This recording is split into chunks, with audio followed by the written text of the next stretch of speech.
Así que, de la manera más atenta, les pido que por favor ocupemos nuestros lugares. Ocupemos nuestros lugares, por favor. Vamos a ocupar nuestros lugares porque en estos momentos vamos a comenzar México. México, retos y oportunidades. En este momento está ingresando el doctor Ricardo Anaya Cortés y su equipo de trabajo. Vamos a darle un aplauso, por favor, a Ricardo Anaya, que en este momento está entrando a la sala. Justo para la mesa México, retos y oportunidades, que será moderada por el periodista y analista político Leonardo Curcio.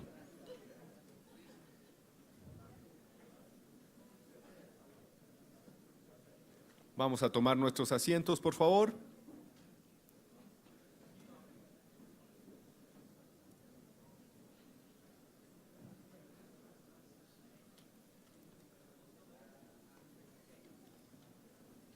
¿Tienen micrófonos allá arriba? ¿Tienen micrófonos allá arriba?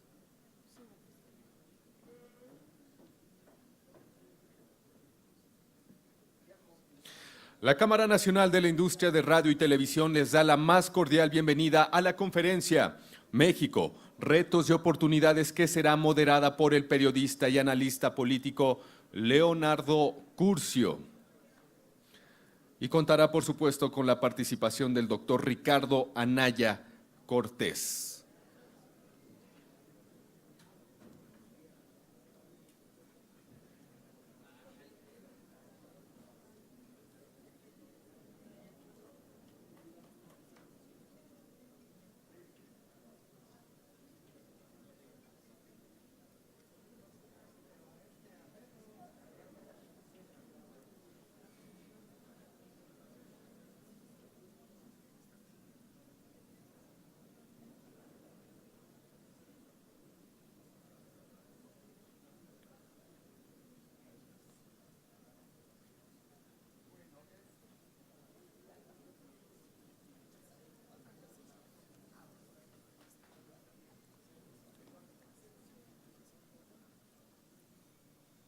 Acompaña a Ricardo Anaya el ingeniero Edgar Pereda Gómez, presidente del Consejo Directivo de la Cámara Nacional de la Industria de Radio y Televisión.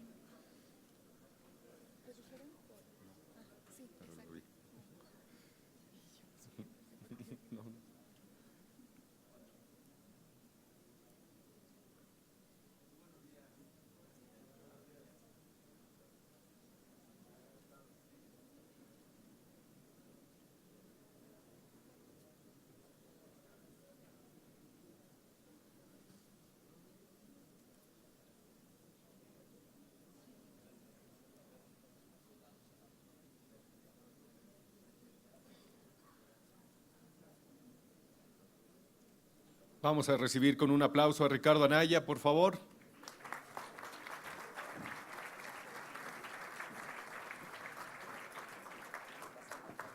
Y por supuesto también un aplauso para el periodista y analista político Leonardo Curcio. Muchas gracias por estar con nosotros. Un aplauso, por favor. Por supuesto también saludamos al ingeniero Edgar Pereda Gómez, presidente del Consejo Directivo de la Cámara Nacional de la Industria de Radio y Televisión.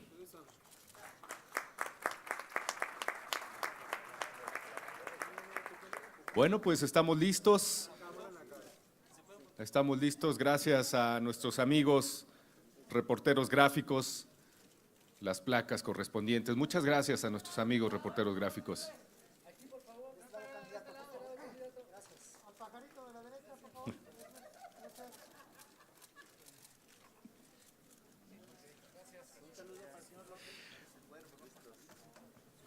El doctor Leonardo Curcio tiene la palabra. Muchas gracias, presidente. Muchísimas gracias por la invitación. Queridas y queridos amigos de la industria, un privilegio estar aquí. Candidato Anaya, tanto tiempo sin vernos, pero bueno, ahora tendremos la ocasión, por supuesto, de primero tener una presentación del candidato, una media hora, 25 minutos, media hora, y después tendremos ocasión, por supuesto, de tener una conversación contigo. Así es que, sin más, presidente, si no dispones otra cosa, Yo nada más, Leonardo, quería agradecer la presencia de candidato. Es un honor tenerte acá otra vez. Como bien lo dices, es la tercera vez que estamos aquí en estas reuniones. Y pues muy contentos de que vengas a exponernos tus ideas y tus comentarios acerca de la industria. Y todos estamos muy ansiosos, así es que mejor ya te cedo el micrófono y puedes hablar y decir lo que gustes con toda libertad de expresión.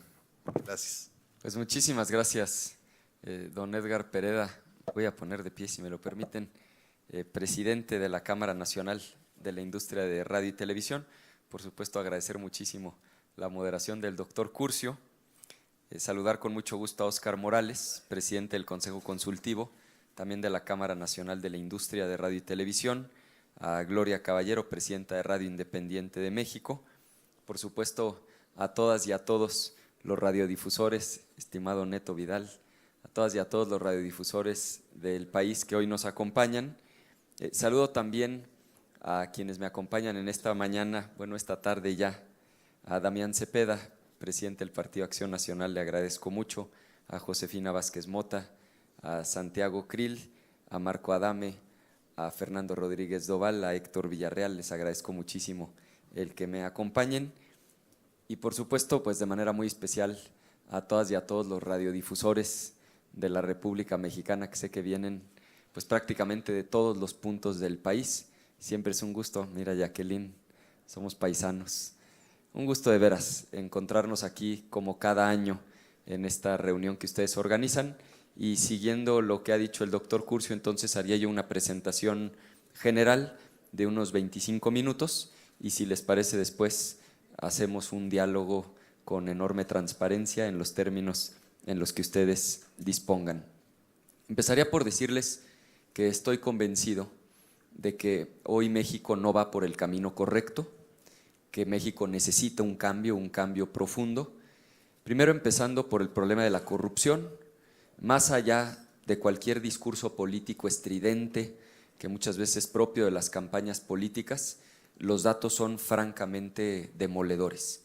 Transparencia Internacional publicó recientemente estos datos. En materia de sobornos, hoy México ocupa el último lugar, el último entre todos los países de América Latina y el Caribe.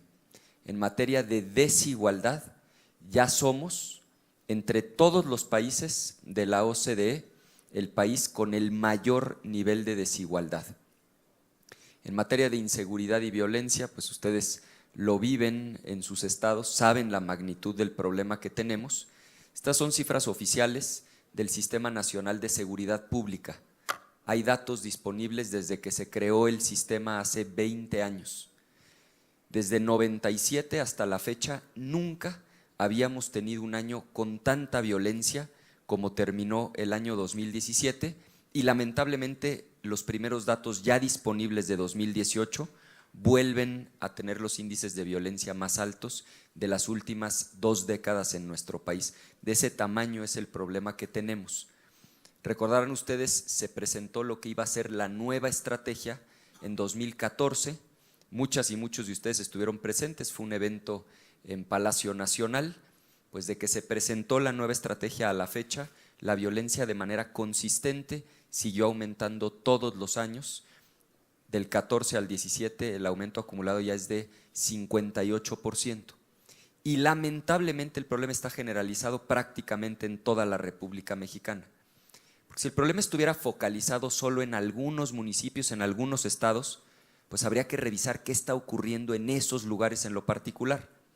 Pero vean este mapa, de 2014 a 2017, la violencia aumentó en 29 de las 32 entidades federativas. Es decir, fuera de 3 estados, pues tú lo has visto en tu estado, prácticamente en todo el país tenemos violencia en aumento. Y un tema al que me quiero referir con ustedes como empresarias, como empresarios de la industria de radio y televisión, es el déficit tan fuerte de empleo que tenemos en el país. Voy a usar datos de 2017, que es el último ejercicio fiscal completo que ya cerró. Buscaron empleo ese año 1.200.000 personas.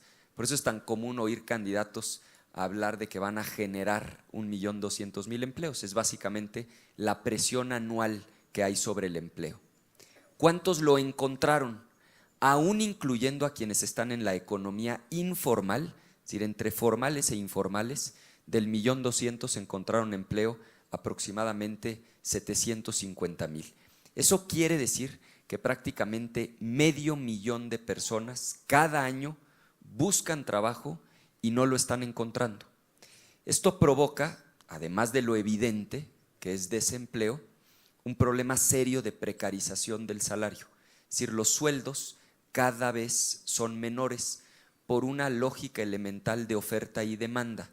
Es decir, cuando hay 100 personas formadas buscando un empleo y solo hay 5 empleos disponibles, pues aunque el salario que se oferte sea bajo, es altamente probable que alguien esté dispuesto a contratarse.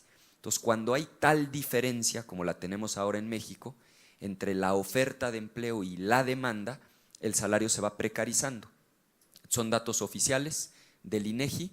El dato global es engañoso cuando nos dicen cuántos empleos se lograron generar en un año. Lo que hay que revisar es empleos con qué salarios. Con salarios razonablemente mejor pagados, es decir, de más de 2 salarios mínimos, la diferencia entre 2016 y 2017 es de pérdida de empleos. Hay menos empleos en 2017 de los que había en 2016. Los empleos que efectivamente se generan son empleos de menos de 2 salarios mínimos. Estamos hablando de personas que ganan menos de 160 pesos al día. Primero, ¿quién puede vivir dignamente con menos de 160 pesos al día? Y segundo, claro, en el agregado general nos dice el gobierno, vamos muy bien, este es el sexenio del empleo, pero es francamente preocupante que los empleos mejor pagados se están perdiendo y los empleos muy mal pagados son en realidad en donde estamos teniendo una generación importante. Haber dicho de otra manera, tenemos una presión de 1.200.000 personas buscando trabajo, muchos de ellos jóvenes, aunque no solamente jóvenes, y no hay capital suficiente, es decir, no hay empresas suficientes, estaciones de radio, tiendas, despachos, lugares en donde la gente pueda encontrar una oportunidad de trabajo. ¿Qué sucede? Pues primero, que la gente se contrata como puede y por eso se va precarizando el salario. Y segundo, que muchos jóvenes, una cantidad creciente, no están ni estudiando ni tampoco están trabajando. Ahora, ¿cuál es la solución? Pues solo existe una y ustedes la conocen mejor que nadie como empresarios. La única solución es que haya más inversión, porque para que se genere un empleo nuevo donde no lo había, se requiere una inversión. Cuando ustedes amplían su estación de radio, cuando ponen un nuevo negocio, cuando se construye una nueva planta, solamente cuando alguien invierte su capital, arriesga sus recursos, es que se genera un nuevo empleo. ¿Qué es preocupante? Que la inversión pública, no la privada, hay que reconocerles a ustedes, a los privados, que han estado invirtiendo y han invertido fuerte y eso ha sacado a flote al país. Pero la inversión pública, que es la que ven en la línea de color más oscuro, está en su mínimo histórico prácticamente en los últimos 70 años como proporción del Producto Interno Bruto. Es decir, la raya verde clara, la barra en verde claro es la inversión de ustedes, los particulares, los privados, que arriesgan su dinero para ampliar o para crear una nueva empresa y generar empleos. Ahí hay que reconocer, ha habido empuje. ¿Dónde ha quedado a deber el país? En la inversión pública, básicamente la inversión en infraestructura. Y habrá quien diga, bueno, es que el gobierno ha tenido poco dinero porque bajó el precio del petróleo y también disminuyó la producción. No es argumento suficiente por varias razones. Primera razón, porque el gobierno se ha endeudado de manera muy importante. La deuda como proporción del PIB en 2012 era de 38%, hoy la deuda es de más o menos 50% del PIB. Hay quien dice, bueno, 50% comparado con otros países no es desproporcionado, pero la velocidad a la que está creciendo la deuda sí es preocupante, 1, y 2, pues el gobierno ha tenido recurso público disponible, entre otras, porque el endeudamiento le ha dado liquidez al gobierno. Segundo, es cierto, si ustedes ven la tabla, que efectivamente los ingresos petroleros cayeron, pero los no petroleros, señaladamente los tributarios, vean cómo aumentaron de manera consistente. Esto que tanto molesta a mucha gente, aquí lo hemos platicado con don Roger muchas veces, la famosa reforma fiscal de 2013 le dio mucho más dinero al gobierno. En el balance global sí tuvo más dinero este gobierno, porque si bien cayeron los ingresos petroleros, los no petroleros, señaladamente los tributarios, los impuestos que ustedes pagan, esos aumentaron de manera muy importante. ¿Qué fue lo que sucedió, para decirlo en síntesis?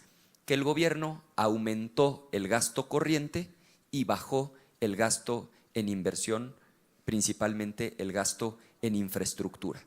¿Qué hay que hacer para romper este círculo vicioso y que haya más empleo? Pues primero, por supuesto, invertir más en infraestructura. Nosotros lo que estamos planteando es que entre la inversión pública y privada podamos llegar a 25% del PIB, como ya hemos estado en otros momentos, y eso sin duda va a detonar crecimiento económico y generación de empleo. Para decirlo con claridad, hay que bajar el gasto corriente y hay que incrementar el gasto en infraestructura. Segundo, cuidar las variables macroeconómicas del país. Un error histórico de muchas naciones es creer que lo que costó muchísimo trabajo conquistar llegó para quedarse.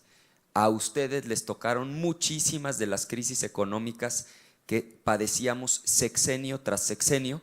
Nos hemos acostumbrado ahora a tener variables macroeconómicas estables, pues si no lo cuidamos lo podemos perder. Y esto pasa primero porque haya responsabilidad fiscal y segundo porque hay un respeto irrestricto a la autonomía del Banco de México. Tercero, el tema de la seguridad. Pocas cosas ahuyentan más la inversión que la inseguridad. Y me refiero a seguridad jurídica, pero por supuesto también a la seguridad física en el país. Cuarto, Estado de Derecho, que haya reglas claras, que se cumplan los contratos, que se cumpla la ley. Quinto, un marco fiscal adecuado, entender que las reformas fiscales no se deben pensar solo para que el gobierno tenga más ingresos, sino sobre todo para que el país sea más competitivo y más atractivo a la inversión productiva, porque cuando se ahoga a la iniciativa privada con impuestos, lo que ocurre es que se detiene la inversión y en el mediano plazo ni siquiera se recauda más. Hay que entender que necesitamos que la economía crezca y en esa medida va también a crecer la recaudación.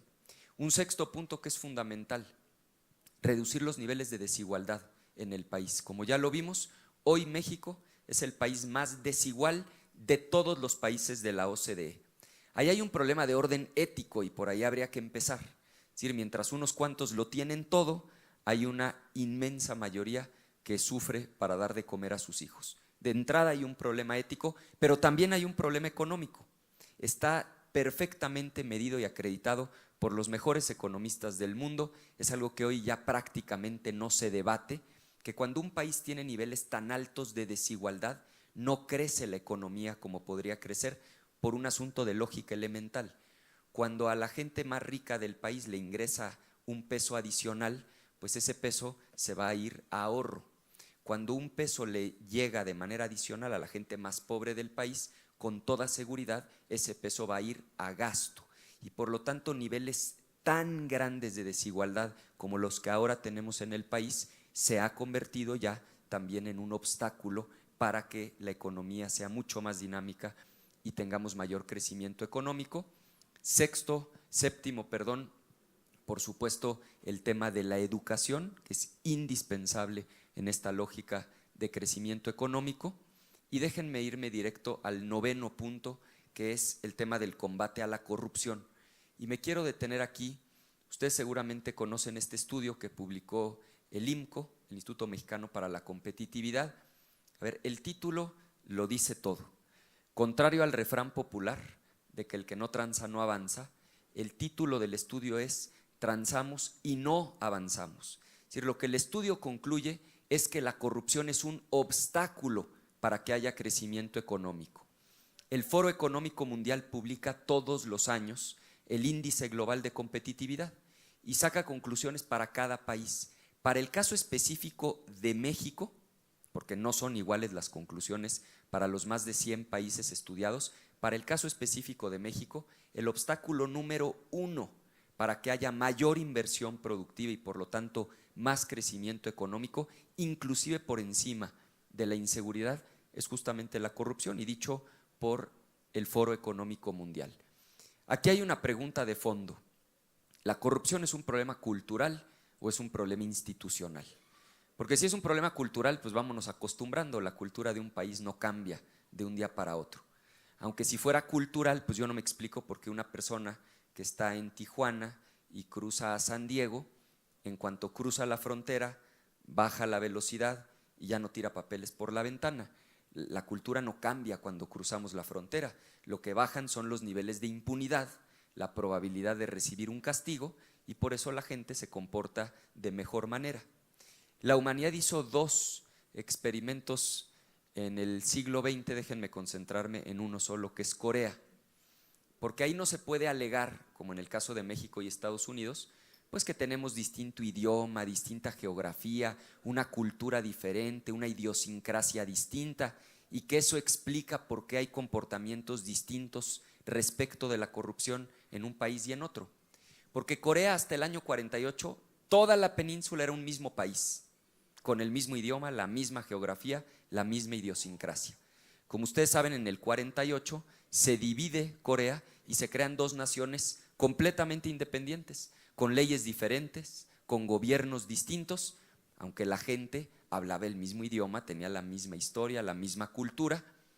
¿Qué pasó solamente 7 décadas después?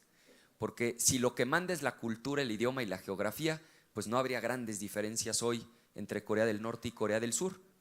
Resulta que hoy los coreanos en el sur ganan 20 veces más en promedio que los del norte, no el doble o el triple, 20 veces más.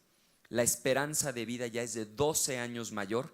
Por supuesto, esto implica abatimiento de pobreza, cobertura en materia de salud, tienen mejor calidad de vida, la economía está creciendo 300% más rápido, pero sobre todo déjenme concentrarme en esto. ¿Y qué pasó con la corrupción? Porque si la corrupción era cultural, pues habría niveles de corrupción similares en Corea del Sur y en Corea del Norte. Estos datos los publica Transparencia Internacional. Corea del Sur, entre los países con menos corrupción de todo el mundo, Corea del Norte prácticamente en el último lugar, en el 171 de 180. Eso quiere decir que por supuesto que no es cultural el problema, primero, y segundo, que sí podemos resolver el problema de la corrupción en nuestro país, que no tenemos por qué resignarnos a tener ese problema en México. No me voy a detener en demasiados detalles, pero sí quiero enunciar 5 de las propuestas, son 40 en total, las que nosotros hemos presentado específicamente para abatir el problema de la corrupción. 1, modificar el 108 de la Constitución para que el presidente de la República sí pueda ser juzgado durante el tiempo de su encargo en caso de cometer actos de corrupción. Segundo, como ya sucede en muchos países del mundo, prohibir el uso de efectivo en el gobierno. Acuérdense ustedes aquel evento en donde despega un avión de Veracruz, aterriza en Toluca y a la hora que los revisan traían una maleta con 25 millones de pesos en efectivo y resulta que eran funcionarios del gobierno, y cuando les preguntan que por qué traen una maleta con 25 millones de pesos en efectivo, la respuesta fue pues que le venían a pagar a un proveedor, y claro, no faltó el proveedor que les emitió la factura, que es que les iba a organizar una feria cultural. Se siguen haciendo muchísimos pagos en efectivo y hay enorme corrupción en los 3 órdenes de gobierno. Estamos proponiendo, como ya pasa en muchos países, que no se puedan hacer transacciones en efectivo desde el gobierno. Con la tecnología blockchain se puede ya lograr la trazabilidad, es decir, el seguimiento de cada peso público para ver dónde termina. Proponemos la muerte civil a los funcionarios que cometan actos de corrupción, es decir, quien comete un acto grave de corrupción nunca más en su vida puede volver a trabajar en el gobierno. Y por supuesto, lo más importante, esta iniciativa que muchas y muchos de ustedes han suscrito junto con organizaciones de la sociedad civil, fiscalía que sirva. La reforma al 102 para tener una fiscalía general y una fiscalía anticorrupción autónomas, independientes, que no se rijan por criterios políticos. Quiero compartir con ustedes una segunda idea y con esto concluiría. Estoy convencido de que nuestra generación, y me refiero a todos los que estamos hoy aquí reunidos, vamos a vivir el mayor número de cambios tecnológicos y por lo tanto de disrupciones que jamás haya conocido la historia de la humanidad, porque nunca la tecnología había avanzado a la velocidad a la que ahora está avanzando. Y esto va a provocar disrupciones fuertísimas en el mercado.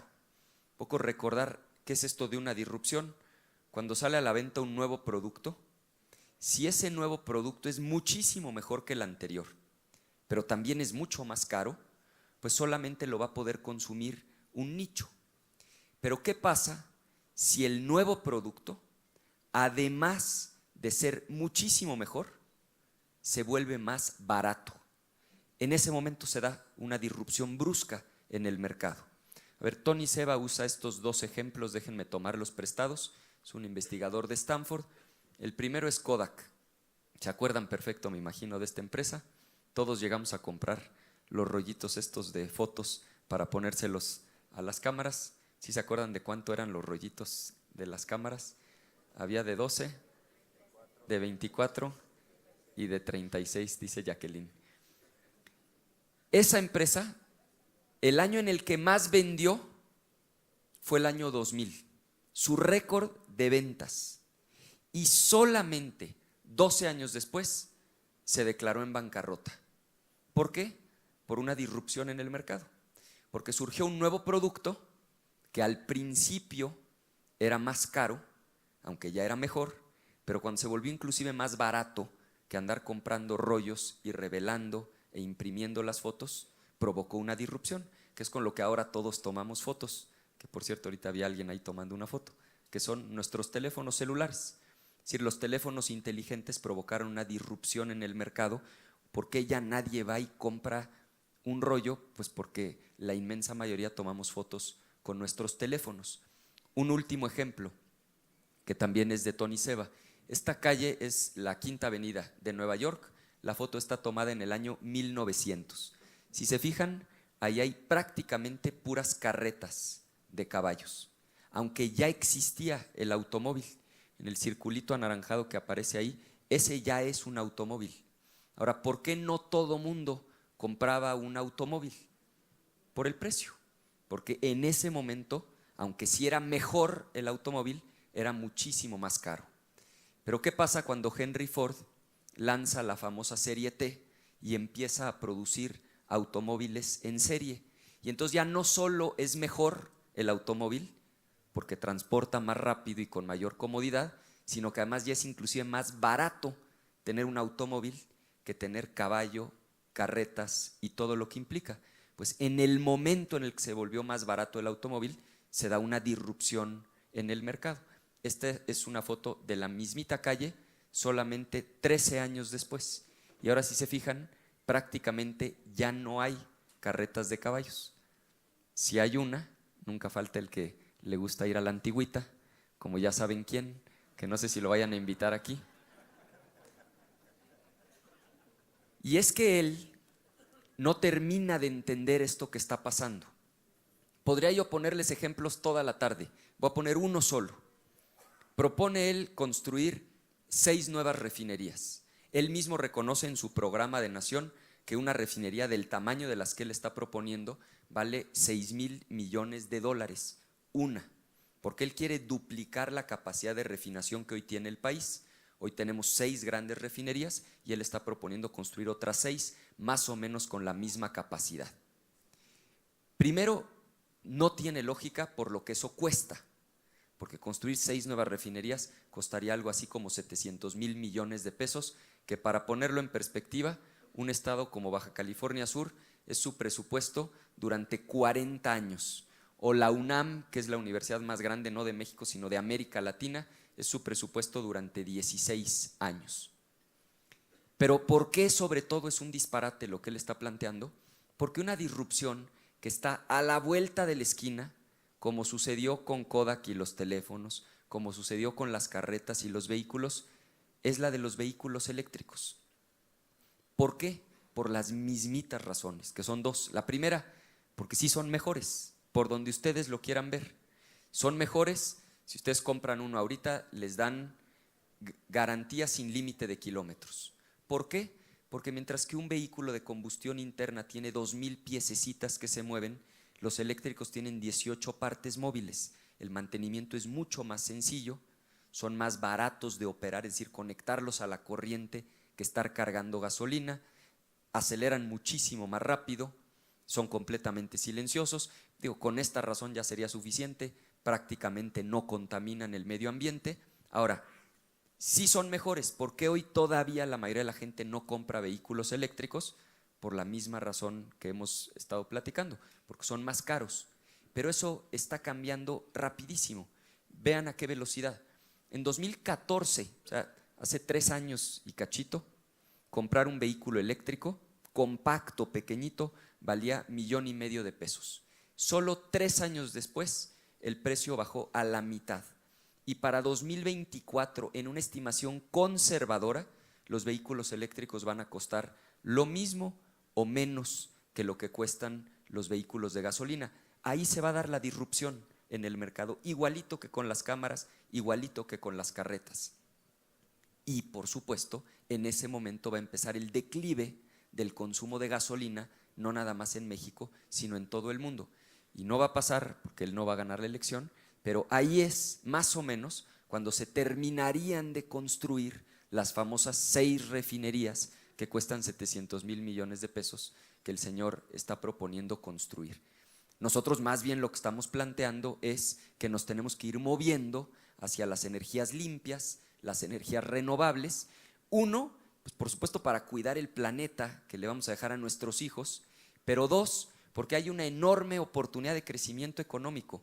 Solo en la industria de los paneles solares en Estados Unidos, la tasa de generación de empleos del año pasado fue 10 veces la de la tasa de generación de empleos en la economía en lo general. Hay una enorme área de oportunidad, además de cuidado del medio ambiente, de crecimiento económico y de oportunidad de empleo para la gente. Concluyo platicando con ustedes, recapitulando las 6 grandes prioridades de nuestra coalición, de la Coalición por México al Frente.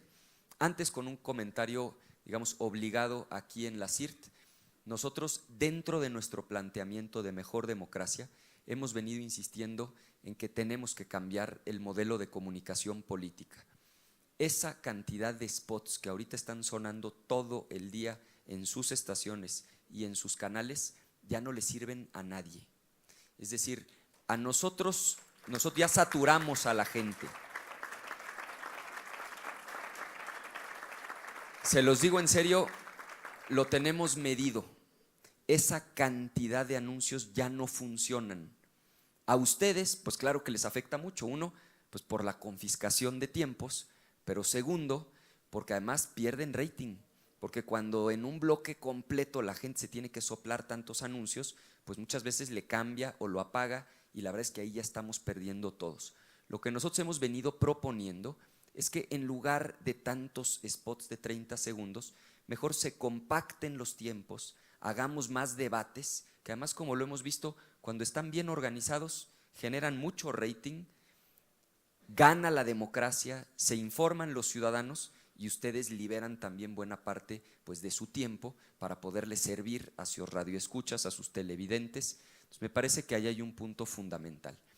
Y los 6 temas que solamente enuncio, ejes de nuestro proyecto. Primero, combate a la corrupción, como ya lo he explicado. Segundo, acabar con la pobreza extrema y la desigualdad. Sí es posible y es éticamente inaceptable que en pleno siglo XXI siga habiendo en México 10 millones de personas en pobreza extrema. Ya no de pobreza en general, 10 millones de personas en pobreza extrema. Tercero, el combate a la impunidad, que haya Estado de Derecho. Cuando uno compara a México con otros países, que tienen niveles mucho más acelerados de desarrollo, esto es lo primero que se vuelve evidente: el Estado de Derecho, que la ley se cumpla para todos, desde el funcionario más encumbrado hasta el último de los ciudadanos. Cuarto, por supuesto, crecimiento económico. No hay mejor política social que el empleo. A 99 de cada 100 personas, si ustedes le preguntan ¿qué prefieres? ¿Un apoyo, una despensa o un trabajo bien pagado? La gente lo que quiere es empleo. Y para eso hay que generar condiciones de competitividad para que haya inversión productiva y pueda haber generación de empleos. Quinto, recuperar la paz y la tranquilidad en el país.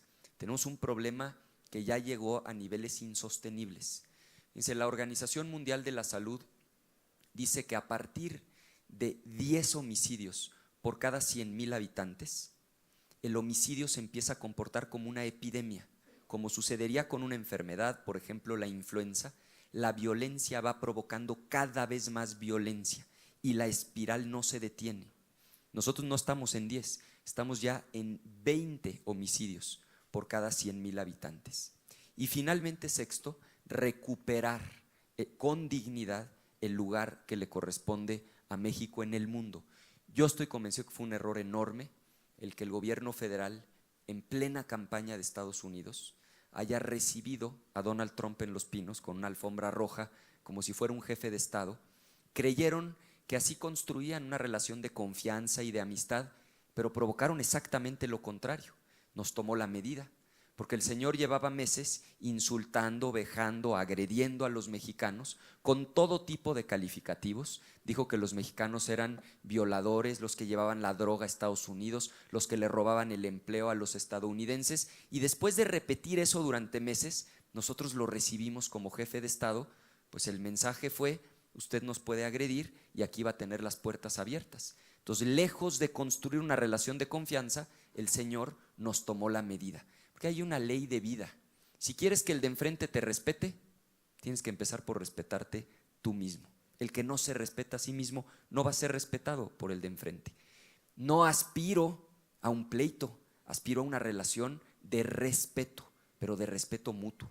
Porque México necesita y mucho a Estados Unidos, pero Estados Unidos también necesita y mucho a nuestro país. Termino diciendo, este hombre, Albert Einstein, sin duda una de las mentes más brillantes en la historia de la humanidad, decía que la locura es hacer lo mismo una y otra vez y esperar resultados diferentes. Yo no aspiro a ser presidente de la República para administrar la mediocridad o para seguir con lo mismo. Aspiro a ser presidente de México para lograr los cambios profundos que le convienen a nuestro país, para poderle dar a México un gobierno honesto y un gobierno de resultados en beneficio de la gente. Les agradezco muchísimo su atención y estoy a sus órdenes para cualquier comentario.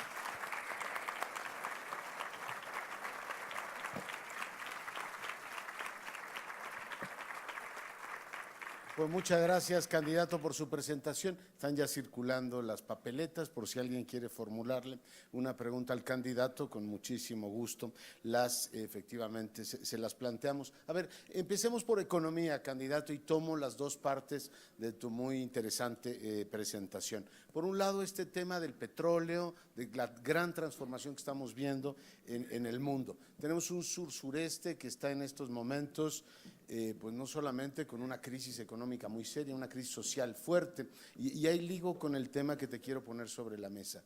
Tú vienes de un estado que crece mucho, en el centro del país estamos creciendo en la media. ¿Qué hacemos con el sur-sureste? ¿Tú esta idea de las zonas económicas especiales le ves futuro o ves una comisión para el sur-sureste en donde el gobierno se comprometa? Hay empresarios e intelectuales que han planteado esto con un gran proyecto de infraestructura que conecte los dos océanos y que a partir de ahí se empiece a detonar el sur-sureste. En fin, ¿qué hacemos con las regiones más pobres del país que se van quedando, candidato, cada vez más atrás? Con mucho gusto. Diría 4 cosas muy sintéticas. La primera, sí creo en el proyecto de las zonas económicas especiales.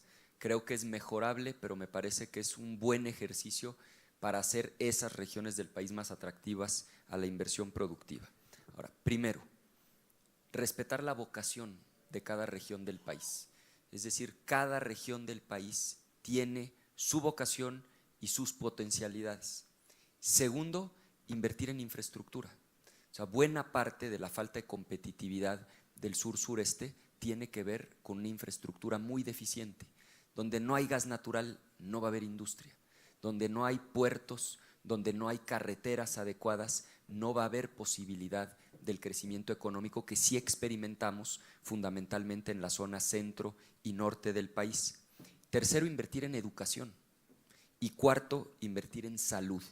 Me parece que si nosotros concentramos en el sur-sureste los esfuerzos en infraestructura, en educación, en salud, vamos a lograr darle un empujón muy importante.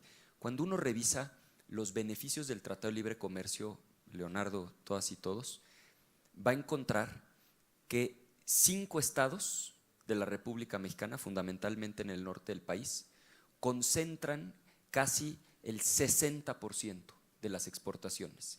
12 estados, la mayoría en la zona sur-sureste, apenas entre todos ellos algo así como el 12%. Es decir, el Tratado de Libre Comercio sí trajo enormes oportunidades, pero solamente a una región del país. ¿Qué sí tiene el Bajío y el norte del país que le falta al sur-sureste? Pues fundamentalmente infraestructura, educación, salud serían las inversiones centrales para dejar nivelado el terreno de juego. Y concluiría diciendo, como empecé, me parece que respetando la vocación, porque hay estados con un enorme potencial turístico y si lo que queremos es forzar la industrialización, las cosas no van a terminar bien. Pero ¿qué va primero? Porque sospecho, candidato, que el orden de los factores, en este caso, sí altera el producto. La obra de infraestructura, que digan, a ver, yo voy a conectar Salina Cruz con Coatzacoalcos y a partir de ahí espero que se detone la inversión, o hacer el decreto esperando que llegue la inversión y entonces empezar a caminar la infraestructura. Creo que son cosas que tienen que ocurrir en paralelo, Leonardo, porque tenemos un déficit muy importante en términos de capacidades y eso pasa fundamentalmente por la educación y la salud, pero al mismo tiempo tenemos un déficit enorme de infraestructura. Ninguna de las dos cosas se resuelve de la noche a la mañana, ninguna de las dos cosas es solución sencilla, ambas son apuestas de mediano y largo plazo que tenemos que empezar de inmediato para que eventualmente den frutos. Sí, pues tenemos una distancia entre una Baja California Sur que crece casi al 12% y un Tabasco y Chiapas que se nos van quedando. Pregunta sobre impuestos, ¿qué idea tienes? ¿Bajar el impuesto sobre la renta? A ver, primero, creo que tenemos que garantizar siempre, en la medida de lo posible, certidumbre. O sea, el peor enemigo de la inversión es la incertidumbre. Este asunto de que el Congreso y el Ejecutivo, que es quien finalmente manda la iniciativa, estén sorprendiendo a la iniciativa privada cada año con nuevas reglas fiscales y con nuevas ocurrencias de impuestos, ahuyenta la inversión. Porque lo platicamos el año pasado. Ustedes planean sus inversiones pues a mediano y largo plazo, no amortizan una inversión en 1 o 2 años. Entonces, planear una inversión que van a amortizar en 5 o 10 años sin saber cuántas veces les van a cambiar las reglas del juego en materia fiscal es de suyo ya un primer problema. Entonces, creo que tendríamos que acostumbrarnos a no estar haciendo tantos cambios fiscales, primero. Segundo, me parece que esta idea del Consejo Fiscal, que es el equivalente a lo que tiene el Congreso de Estados Unidos con esta oficina de presupuesto, es algo que le hace falta al país para que haya discusiones muchísimo más informadas sobre las consecuencias que tiene modificar una tasa o un impuesto. Porque muchas veces la modificación se hace solamente pensando en el impacto recaudatorio, cuánto dinero más va a ingresar a las arcas del Estado, cuando la reflexión más importante tendría que ser cómo va esto a impactar en la economía del país y por lo tanto en el crecimiento y en la generación de empleos. Yo en principio creo que ahorita, mucho antes que pensar en cambios fiscales para efecto de ingresos, tendríamos que pensar en un reajuste al gasto. Es decir, mientras siga habiendo la corrupción que hoy tenemos en el país y mientras el gobierno siga gastando tanto y tan mal, me parece que es absurdo pensar en nuevos impuestos. Primero vamos reordenando el gasto, vamos asegurándonos de que el gobierno gasta con honestidad y con eficiencia, y cuando eso ocurra podríamos discutir la parte de ingresos, me parece que antes no. Déjame presionarte un poquito con eso. A ver, tienes dos variables fundamentales, una externa, o sea, tu vecino baja los tipos de impuesto y supongo que tendremos que reaccionar a eso. Y lo segundo es que son contundentes las tablas que nos presentabas, las familias mexicanas no aguantan más. Tú ponías los niveles de ingreso que tiene la mayoría, menos de 2 salarios mínimos, crece más efectivamente en fin, los asalariados, los trabajadores. Pero la renta alta, Ricardo, está a partir de 40,000 pesos y las familias mexicanas ya no aguantan más, con tipos, o sea, un impuesto sobre la renta, con deducciones bajas así. ¿No sería razonable para fomentar el consumo, la actividad económica, pero sobre todo para aligerar un poco el ánimo social, considerar este tema del impuesto sobre la renta? Sí, mira, lo hemos discutido mucho, particularmente con el IMCO, tiene una iniciativa muy interesante, que básicamente lo que están planteando es bajar impuestos sobre la renta para personas físicas con ingresos menores a 10,000 pesos. Algo, por cierto, que hoy ocurre en muchos países del mundo. Si ahorita vas a Colombia, quien tiene ese nivel de ingreso no paga impuestos sobre la renta. Me parece que es una muy buena propuesta por varias razones. La primera razón es porque fomenta la formalidad, es decir, un incentivo para que las contrataciones se den de manera formal y no de manera informal. Y segundo, porque sí le quita una carga tributaria a quienes tienen menores ingresos en el país. Y tercero, parece una propuesta razonable porque su costo fiscal, si bien no es cero, no es algo con lo que no pudiera el gobierno mexicano. Entonces, me parece que ese planteamiento en particular que ha venido impulsando el IMCO es razonable y sí merece ser estudiado con apertura. Último tema de economía y sociedad. ¿Cómo se puede fomentar o procurar más cohesión social en un país, lo decías tú, que es profundamente desigual y que va generando esta sensación de que reformas van, reformas vienen, gobiernos van, gobiernos vienen y a los que le va mal siempre les va mal, Ricardo?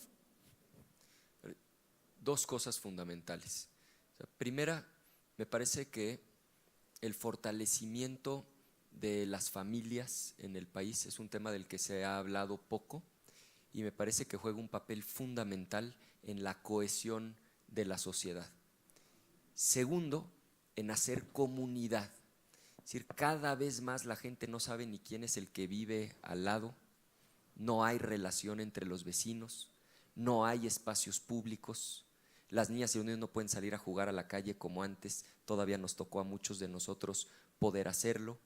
Entonces, este segundo componente pasa, entre otras razones, por recuperar la paz, la tranquilidad en el país, que nos volvamos a tener confianza unos a otros, que volvamos a vivir los espacios públicos y que a partir de esa lógica, por supuesto, haya también una inversión muy importante en el rescate, en la recuperación y en la generación de nuevos espacios públicos. Ya. Es un tema, por supuesto, fundamental para un país tan desigual. En términos de competitividad general del país, ha citado en varias ocasiones al IMCO, que toma buena parte de la metodología del World Economic Forum, y cuando uno ve la situación de nuestro país en esa tabla internacional, en esa tabla, digamos, global, ve uno claramente que donde nos hundimos, candidato, es en la calidad de las instituciones y los niveles de impunidad.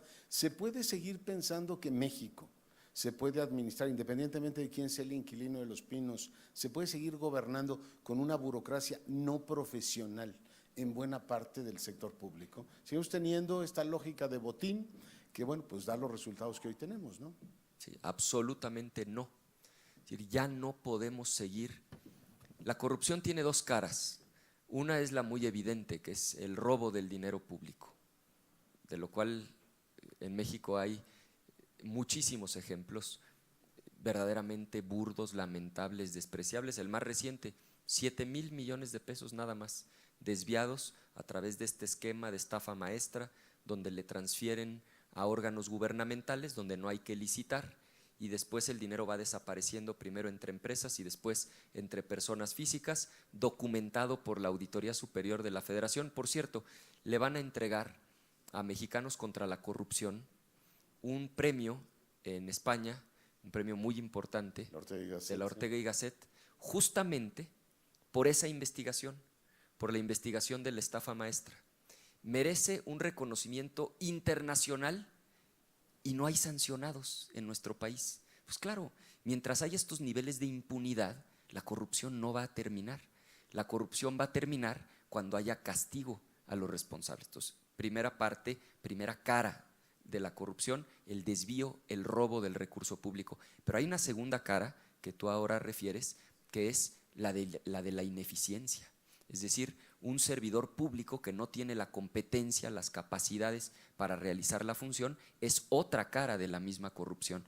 Yo creo profundamente en los esquemas de profesionalización de los sistemas de servicio civil de carrera, de tal manera que tengamos gobiernos con dos grandes características. Uno, sí, que se conduzcan con honestidad, con transparencia, pero dos, que sean técnicamente competentes, eficaces, que den resultados. O sea, ¿una prioridad tuya va a ser la reforma administrativa del país? Absolutamente.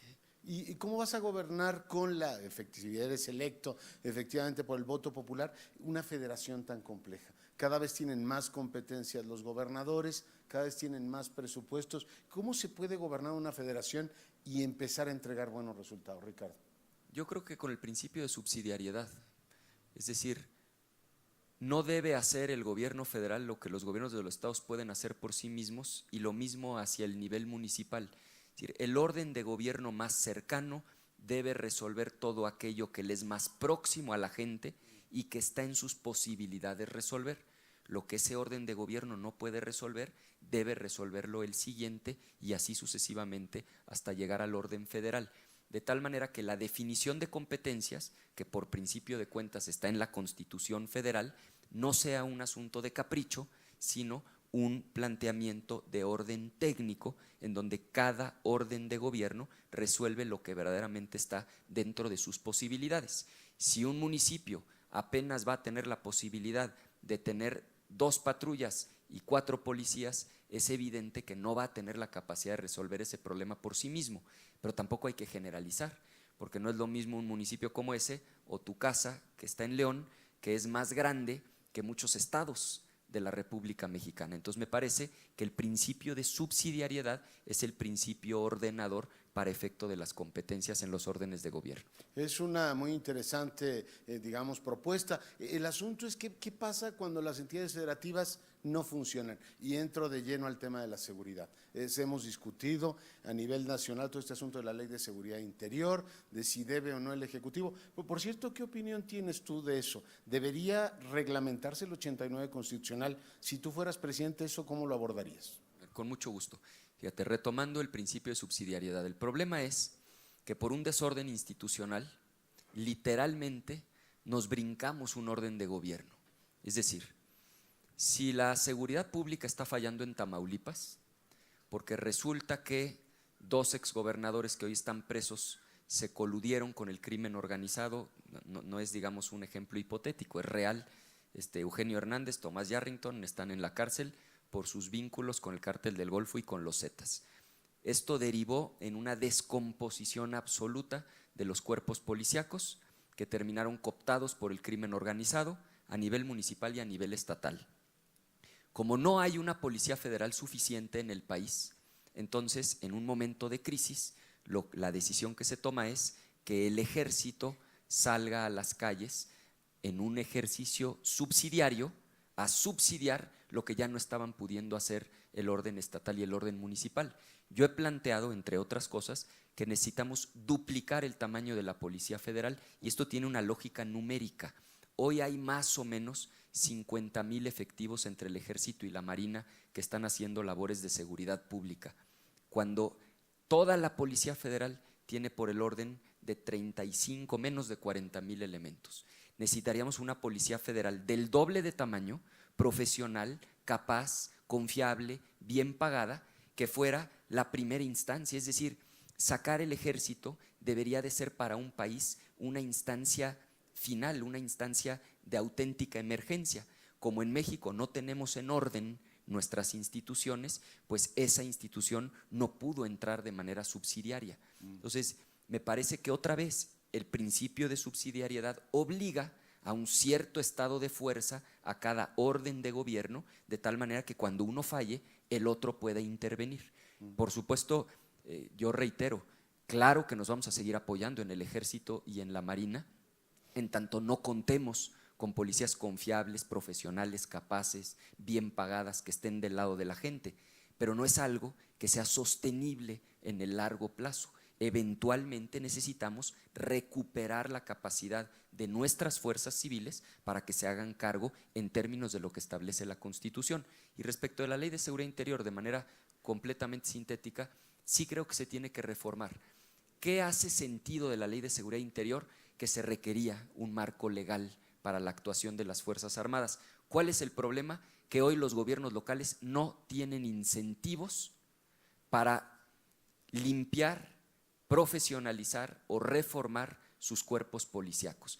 Hoy es mucho más cómodo tener al Ejército y a la Marina haciendo el trabajo que recuperar las capacidades de la policía. Sí necesitamos una reforma, que era lo que nosotros peleábamos, que establezca incentivos, que tenga costos el no hacer el trabajo que a ellos les corresponde. Muy interesante, y lo que no sé bien es cómo, si tú fueses presidente de México, además de llevar la, digamos, jefatura del gobierno federal, la presidencia de los Estados Unidos mexicanos, cuando tienes efectivamente muchos ejemplos de estados, pienso en Michoacán, por ejemplo, en el cual tú dices, ha hecho prácticamente todo aquello que se supone que se había que hacer, llamó al ejército, tuvo despliegue federal, ha tenido alternancia política y sin embargo no funcionan las cosas.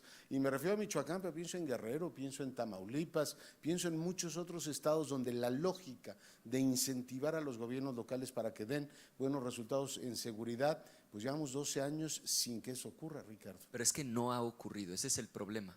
A veces la gente dice, pero es que esa solución ya la hemos oído. Eso no es el problema.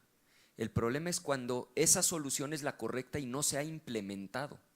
El último estudio de causa en común, no hay prácticamente ninguna policía en el país que cumpla con todos los estándares que establece la ley. Vale la pena revisar el propio estudio. Es decir, la tarea de profesionalizar a fondo los cuerpos civiles de policía es una tarea absolutamente pendiente en México. Ya, tomo nota, hay muchas preguntas sobre la reforma fiscal, ya hablabas de ellas, castigó la inversión, si efectivamente pues estás considerando, por ejemplo, poner el IVA en consumo general. A ver, diría dos cosas. La primera es, hay que tener cuidado con los impuestos al consumo, porque sí son impuestos que por un lado permiten ampliar la base de recaudación, eso es algo muy positivo, pero por el otro lado, sí son impuestos que hay que reconocer desde el punto de vista técnico, que son regresivos, y explico por qué. Si ahorita de la noche a la mañana le ponemos impuestos a los alimentos y a las medicinas, la gente más rica del país, del total de su ingreso mensual, ¿cuánto se gastan en alimentos y en medicinas? ¿El 5%? ¿El 10% cuando mucho? De todo su dinero. Es más, hagamos el ejercicio nosotros mismos. Del total de nuestro ingreso mensual, ¿cuánto gastamos en alimentos y en medicinas? Va a ser una parte relativamente pequeña, dependiendo del nivel de ingresos de cada quien. En cambio, si tenemos aquí a las familias más pobres del país, se gastan en alimentos y en medicinas el grueso de su ingreso. 40 hasta 50% de todo su ingreso se va en eso. Entonces, si de un plumazo se le aumenta el 15% al alimento y a la medicina, pues claro que a la gente con mucho ingreso ni lo va a sentir. Te pusieron un 15% en algo en lo que tú te gastabas el 5% de tu ingreso. Pero nada más imagínense lo que implica aumentarle el 15% de la noche a la mañana a una familia que en eso gastaba el 40-50% de su ingreso. Por esa razón, ese tipo de planteamientos, aunque efectivamente la primera parte suena muy bien, que es vamos a ampliar la base gravable, se tienen que hacer con enorme sensibilidad social y entendiendo el impacto que puede tener. En su momento se planteó, generemos un mecanismo que permita que a las familias más pobres se les pueda regresar buena parte de ese dinero. El copeteado famoso. El famoso copeteado.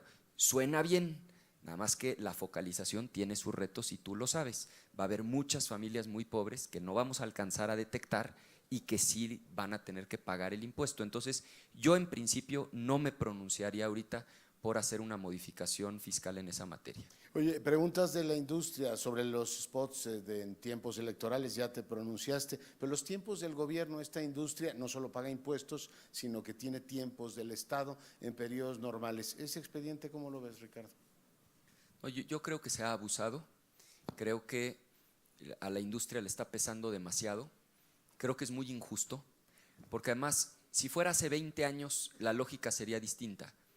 Hoy el radio está compitiendo con el internet, o sea, ya no existe Spotify y muchas otras plataformas, y a ellos nadie les está ni cobrando los impuestos que les cobran a ustedes, ni tampoco les están pidiendo que entreguen una parte de su día poniendo anuncios de los partidos políticos. Entonces me parece que tenemos que entender que la realidad cambió, que la competencia a la que se está enfrentando hoy la radio y la televisión, si no existieran Spotify, no existiera Netflix, serían otras las circunstancias. Creo que en estas condiciones, estar confiscando tanto tiempo a la radio y a la televisión, pero además en fragmentitos de 30 segundos, en bloques tan largos, me parece que es algo que ya es contraproducente para todo el mundo y que necesariamente tenemos que revisar si queremos cuidar la industria de la radio y la televisión, que tantos empleos genera en el país y que tanto servicio a la comunidad ofrece. Y creo que es la única que tributa 2 veces, ¿eh?